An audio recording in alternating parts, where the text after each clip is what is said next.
iyi Gikondo mureba yari ituye mu buryo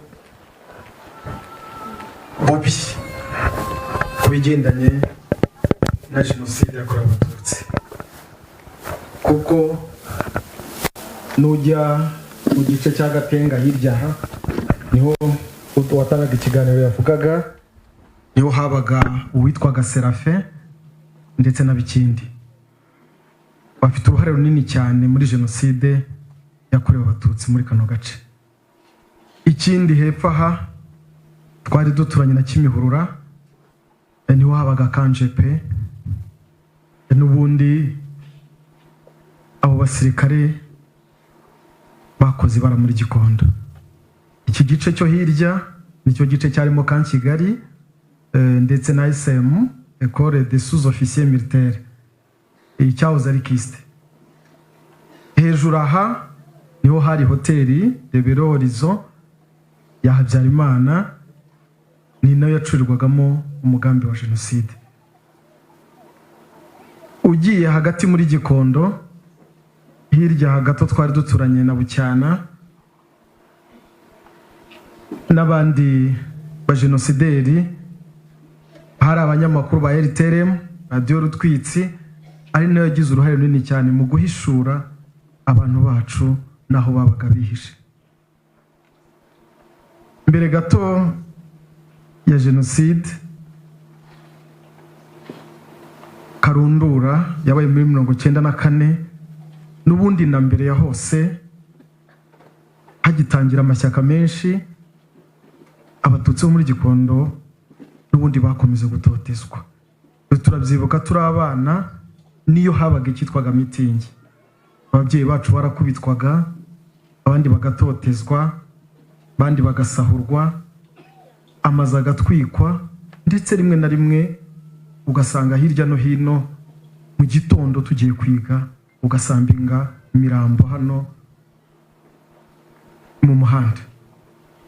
Nibuka njye ubwanjye tugiye kwiga twasanze hano ruguru gatoya umurambo w'umugabo w'umwarimu wigishaga ngo muri Gikondo wari utuye ari inyuma ya Pape.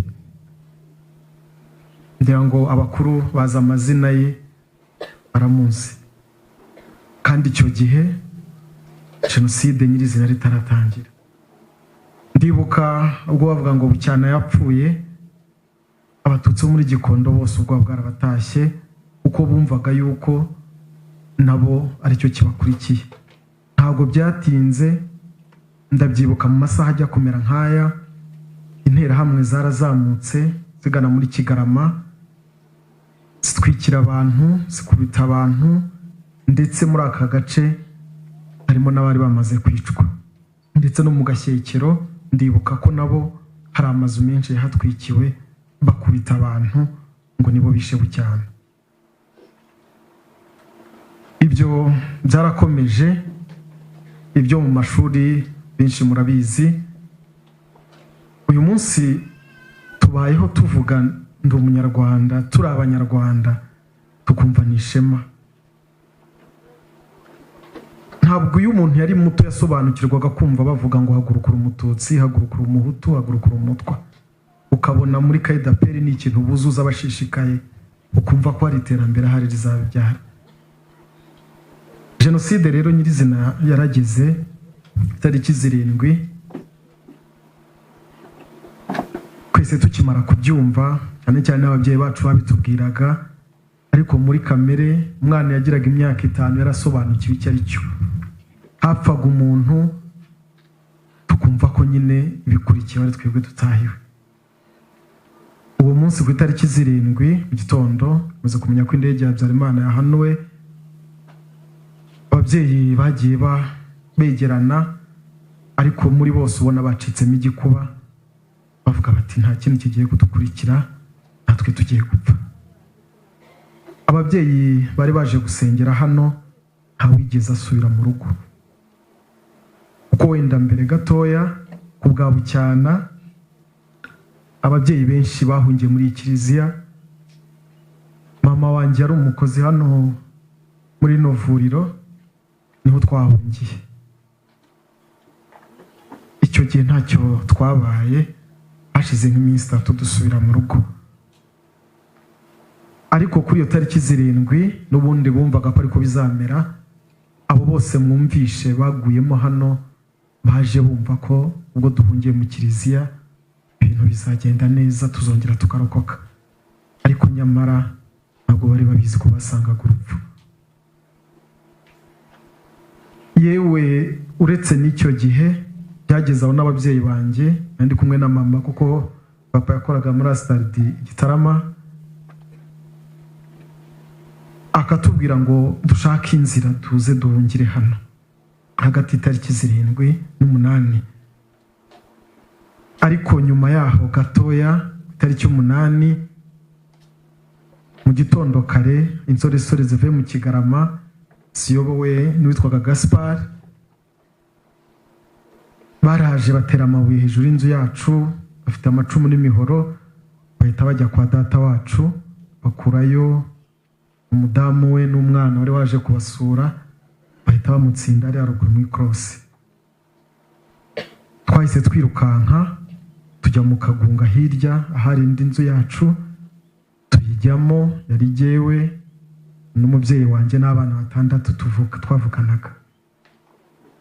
Hahise hazamo umugore wa data wacu, tugiye mu rugo twari turi hafi nka 10 twari nka 12. Twakomeje kuba muri iyo nzu, ntacyo tugira turya, ntacyo kunywa, mu nzara ikomeye, abana batoya bakarara barira, ababyeyi bakaborosa. Ariko kandi kubera nabo ibyo babonaga, induru zivuga, amafirimbi buri joro buramanywa, ari ibintu bikomeye. Buri munsi tukagira abantu baza kutubwira amakuru bati kana karapfuye, so wanyu arapfuye, rwo senge arapfuye, muturanye arapfuye. Tubaho gutyo muri ubwo buzima. Umuturanyi babona haruzanye igikoma, akaza kaduha, tukagisangira uko kingana. Tuhaba muri ubwo buzima buri munsi, tukagira igitero cyiza mu rugo. Ariko bareba ukuntu ari umubyeyi urimo mu bana b'abahungu, ninjye wari urimo mukuru, babona ukuntu twishwe n'inzara, igitero kigasubirayo, bakavuga ngo ni mu bihore bazicwa n'inzara, kuko nta n'uwabashaga kugenda.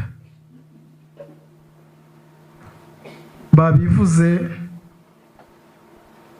ubutanze ikiganiro, ntabwo jenoside yacu yakozwe n'amahanga cyangwa n'abandi, kuko abazaga kubikora mwabaga muziranye ndetse mukanavugana, bakajya kukwica baguhamagaye no mu izina, n'ubundi bakagenda bugacya bakongera bakagaruka bati ntimurapfa, ndetse bamwe rwose bagashaka kutwica, ariko akavuga ngo nibigende bizagwa muri ino nzu. Byarakomeje bigeze aho umwe muri bo aza kuza aramfata ko ari igihe umuhungu wari urimo mukuru, ariko si ugukura kundi kuko sinandegeje imyaka 10.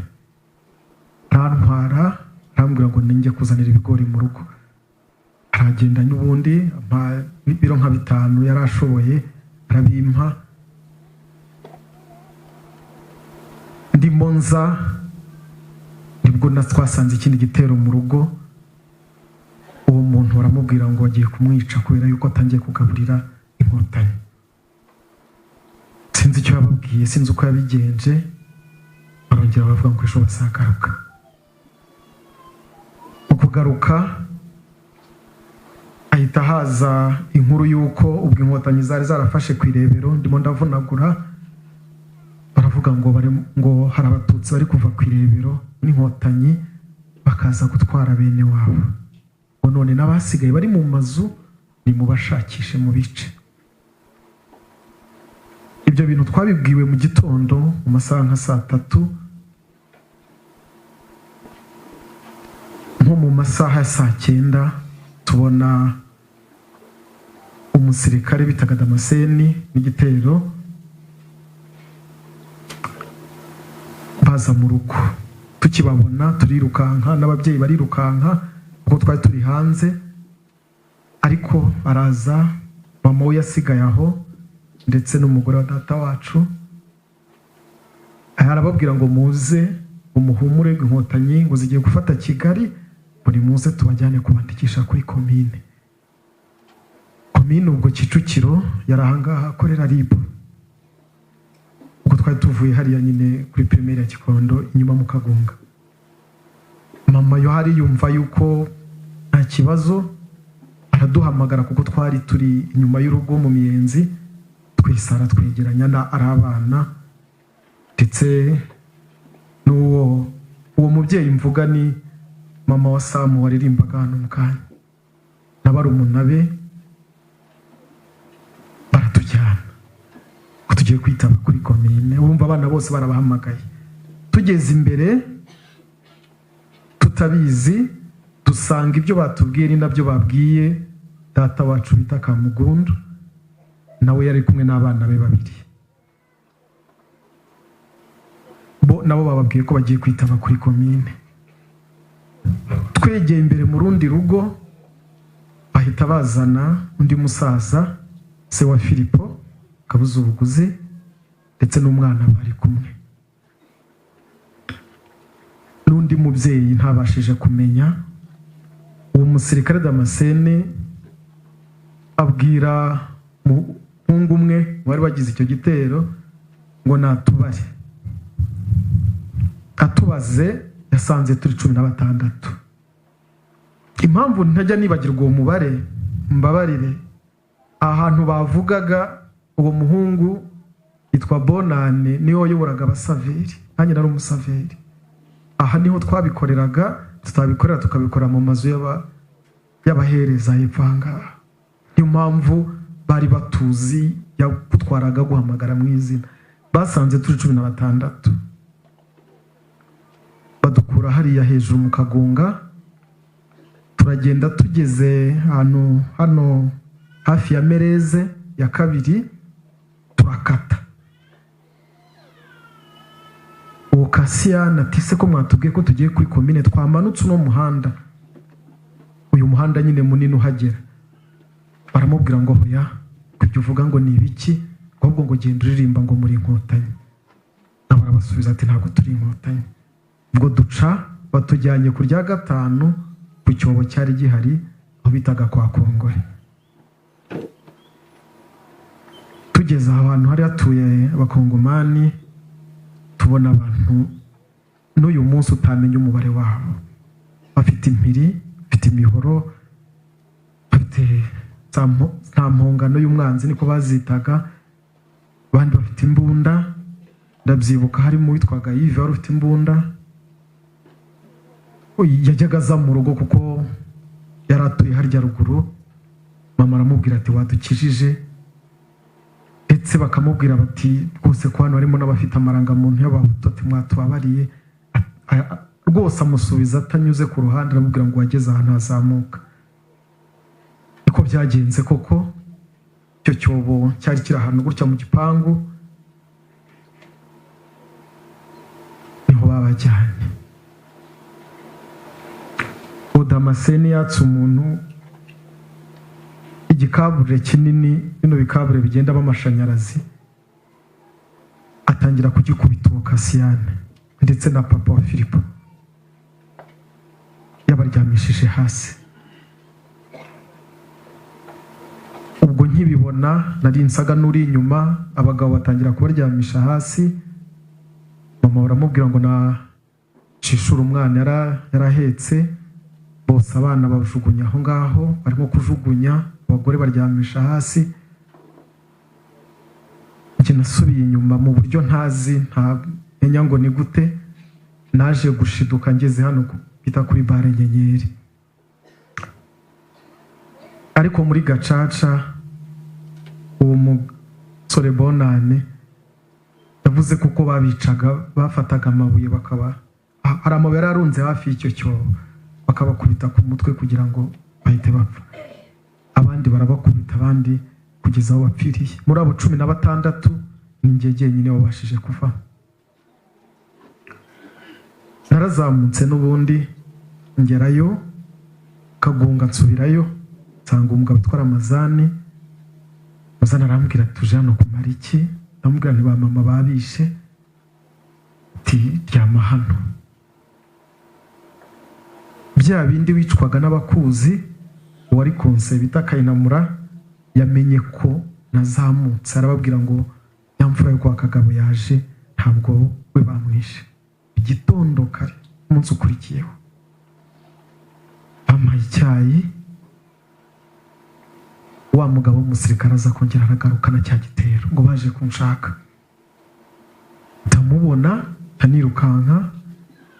nirukanse kuko nawe ntiyaranzi. Bajya kwa Ramazani, nkuru namenye nuko nawe bamumubajije cyane, ababwira ko ntaharaye, arabahakanira. Mu gihe ndimo aho ngaho nirukanka mu bisambu, bohereza umugabo twari duturanye ngo acakishe, nisha mu kintu cy'ikizu cyari gihari. Nawe ngenda mbona agenda n'umuhini, genda kubita ibyatsi, yinjira mu bizu byasenyutse, arimo nshaka. Imvura ihitigwa ari nyinshi, njya mu kintu cy'icyobo cy'igitwa bajugunyagamo imyanda, nyiraramo.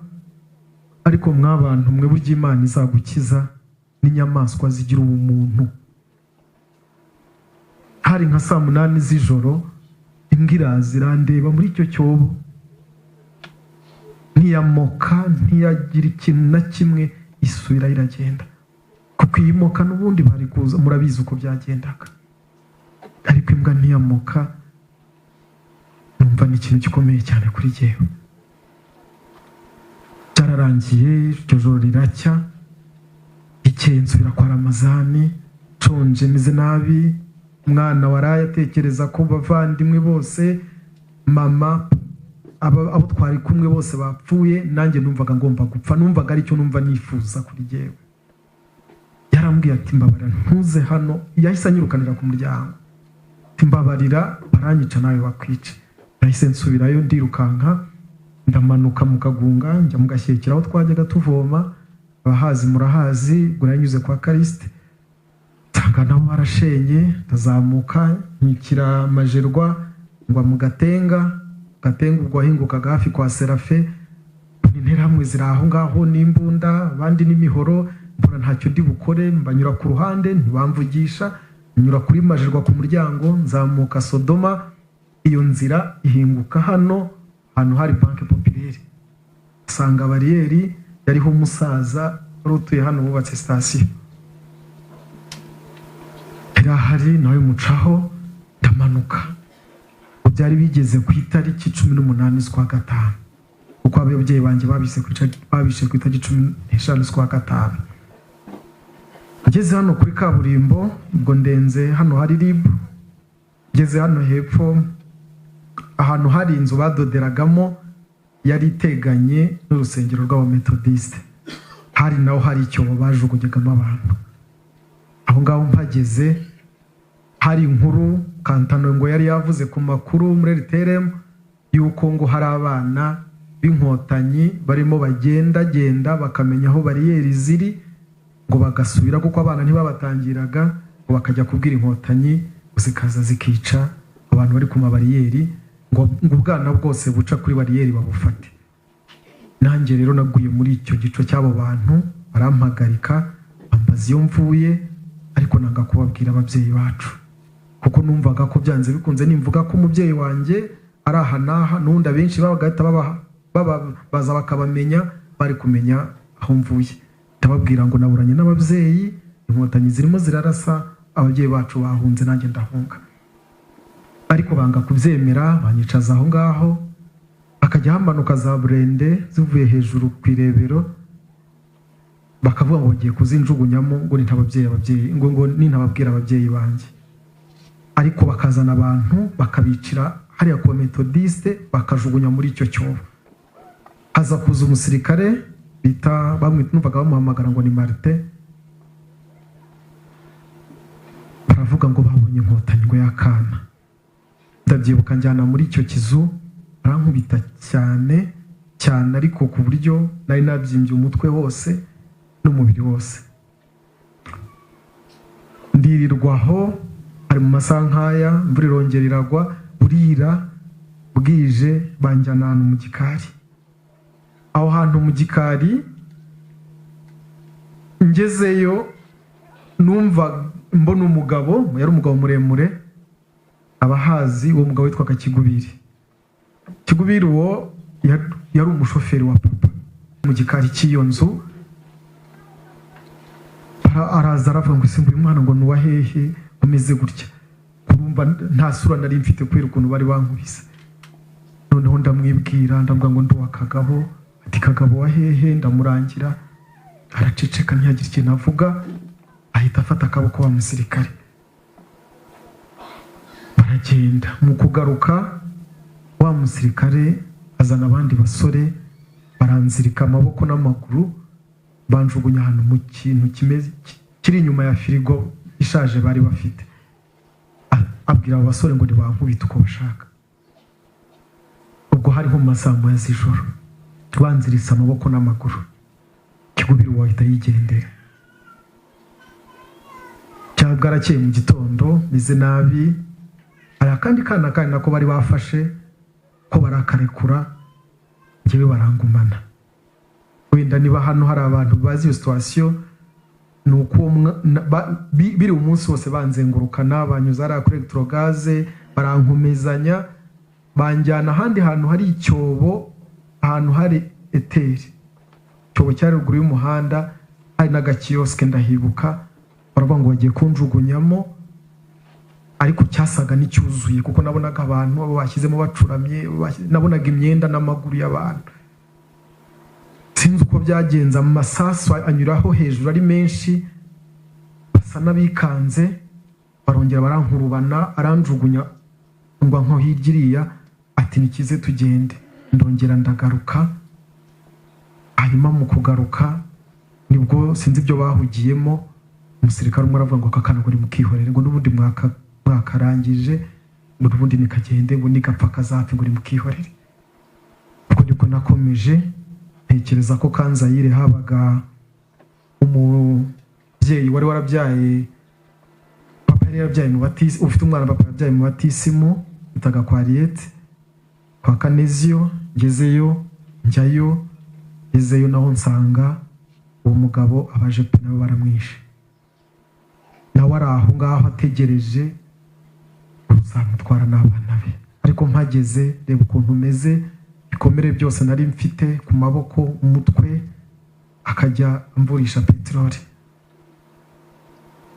Mpageze mparaye ijoro rimwe kubera ko abantu benshi bari bambonye hano muri no muhanda. Umwe mu bambonye nsohotse hanze ngiye kota akazuba, ahita aza abwira uwo mudamu ati kano kana biri bakazengurukana, ati ni inkotanyi, ati kamenye ko kica. Yahise ntwara anyicaza ahantu, akambaza ngo mvuye he, ngo kuki narekuwe, ngo cyangwa se nabatorotse. Ati n'ikimenyi ati ngiye kubikwereka. We anemagura ku maguru ngo kugira ngo ntaza kubasha kongera kwirukanka. We ntabwo yumvaga ko bandekuye ku bushake, yumvaga ko natorotse. Wa mugore ahita azamuka mu gihe batarantema ahandi, ahita aza aravuga ati ko mwavuze ko mutazica abana banjye, ati mwambara, ati ko nawe ngo yari umwana wanjye, twaruko yari yagiye gusura abandi. Barandetse iryo joro, ndetse arambwira ati ntuzongere gusohoka, komeza kujya nyomoza kubisebe byose nari mfite, akansigiraho peteroli. Nicyo cyakurikiye mu minsi mikeya, nibwo bahise batera kwa Karemera Rodrigue wari umuhanzi, nawe nibwo bamwishe. Muri iyo minsi inkotanyi zigenda zisatira, nibwo zafashe ikibuga cy'indege cya Kanombe, zigenda zisatira na Gikondo. Tuza kuva aho ngaho ari ninjoro bwije cyane, abandi bahunga, natwe turahunga, tunyura muri muhanda wo kuri Voltasperi tujya ku mazu yakoreragamo ngira ngo na ambasade y'Abarundi, kuko hari drapo ry'Abarundi, hari banaga na Sainte Famille. Tubamo igihe kirekire, hanyuma inkotanyi ziza gufata umujyi wa Kigali, hanyuma ziza zidukuramo aho ngaho.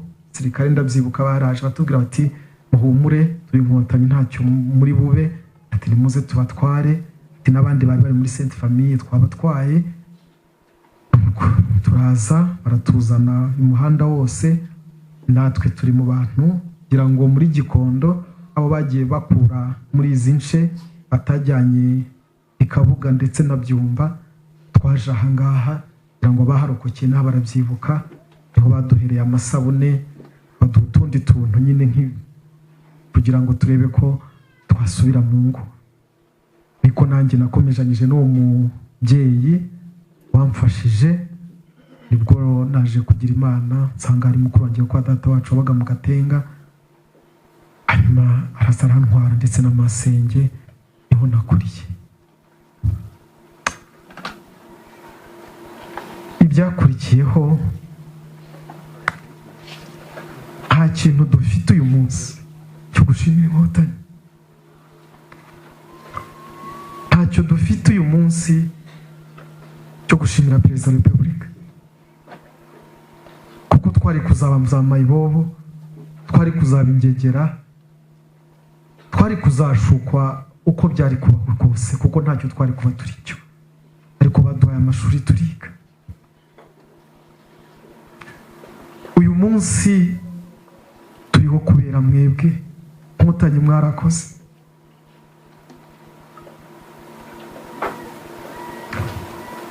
Twe twari bato, ubu tugeze muri ngo Indinda ni kabiri, Indinde ni kabiri, tugeze muri Ndindamwana. Abo babyeyi barimo barakura, barakuze, ariko natwe twarakuze. Afande mwarakoze cyane,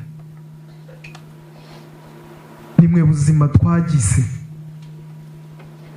nimwe mahoro twagize, mwatubereye imizi, muradushorera, natwe turi ibiti twaragutse.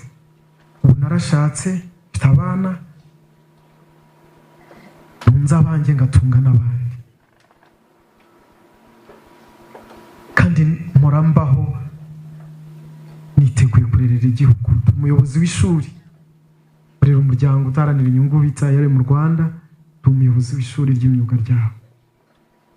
Numva ntewe ishema no kuba umunyarwanda, numva ntewe ishema nuko ndiho, numva ntewe ishema nuko mwaduhaye igihugu. Imana ibahe umugisha. Nta kindi dufite cyo kubitura,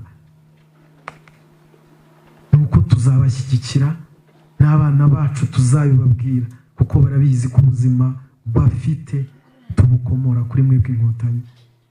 Imana ibahe umugisha. Ndagira ngo mbwire abarokotse ngo nimukomere, turiho. Ibyabaye byarabaye, ariko turi aha ngaha tubahagarariye. Umuhanzi yabivuze neza cyane, kandi tubasezeranyije ko turi amaboko, ntabwo tuzababera ibigwari. Murakoze, nimukomere.